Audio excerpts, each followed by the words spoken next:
Well, today is Dr. Martin Luther King Jr. Day, also known as a day of service, and that's what the buzz is today.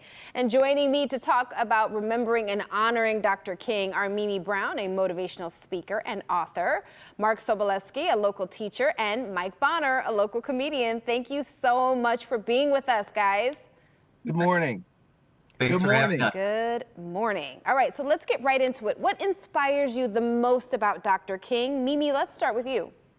It was his commitment to excellence and doing what's right. I think oftentimes you see, like, you're faced with a challenge ahead of you, but he just kept plowing through it, and he became that example for so many people. Okay, how about you, Mike Bonner? His ability to not get angry. The whole nonviolent thing was absolutely amazing to me. And the whole marching thing with dress shoes on, walking miles and miles with dress shoes on. Oh my God, that in itself, you got to be inspired to not get tired of moving around. King was amazing, man. His whole nonviolent, amazing. All right, and Mark, how about you?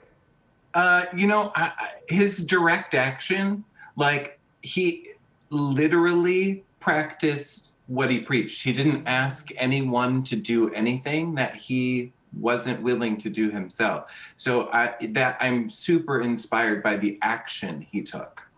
I love that. I love that. So how do you guys recognize this day? With service, a message of peace and equality on social media? I know it's a little different this year, but how do you observe? Mark, let's start with you. Well, I think, it being recognized as a day of service is super important. For me personally, educating myself, and then trying to find ways to use the privilege afforded to me and those who look like me, and trying to make sure I can create spaces where that privilege is afforded to all identities. Yeah. And you're so influential in putting that message out as a teacher. So Mimi, how about you? I practice actually gratitude for people in my life who I feel like embody Dr. King's message. So I've actually sent out like handwritten notes, sent text messages to folks, and then of course added some things to social media. But it's who can I directly touch or affect this right within my own community and my circle. How about you, Mike Bonner?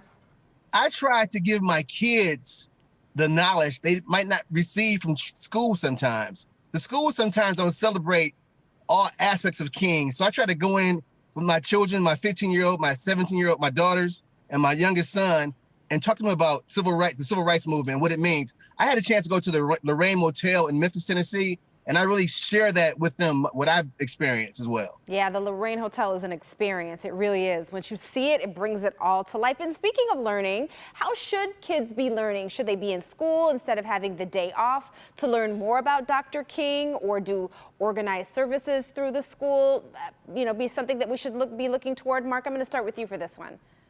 I think it's important to have the day off to acknowledge that, Dr. King was a man of service, and that is an important aspect of his legacy, and that we should be formulating plans to continue those types of services for people. But regardless of whether we have the day off, we are, as schools, we are going to teach those lessons. We are framing our history in new ways, in more socially, relevant ways. And those lessons are going to happen whether we have one day off of school or not. But I think it's important that we do have that day off. Okay, it holds more weight when the day is actually off. So now we're going to move on to our next question. Should there be a bigger memorial in Detroit to commemorate Dr. King and his history here? Detroit is the first place that he delivered his I Have a Dream speech. Mimi, I'm going to start with you. What do you think? Absolutely. If you've ever been to Atlanta, then with the King Center, just how amazing his memory and legacy is there. And I think if we have something similar here, more people will learn about it, and maybe more people would continue to live his message. Yeah, and Mike Bonner, what do you think? Because, it was his I Have a Dream speech was even recorded in 1963, and he is considered a Motown recording artist because of that. What do you think? I believe that Detroit has not dropped the ball in regards to celebrating King. Since I've been here, we have always celebrated King the right way. It's always stuff going on at the Fox Theater, downtown, the museum.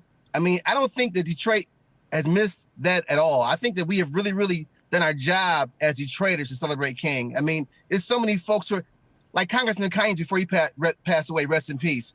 He always made sure that people were knowledgeable about King's presence, that what he did. So I think that we have not dropped the ball at all as Detroiters. We've done a great job. Okay. Thank you guys so much for being with us. We appreciate you taking the time today. Thank you.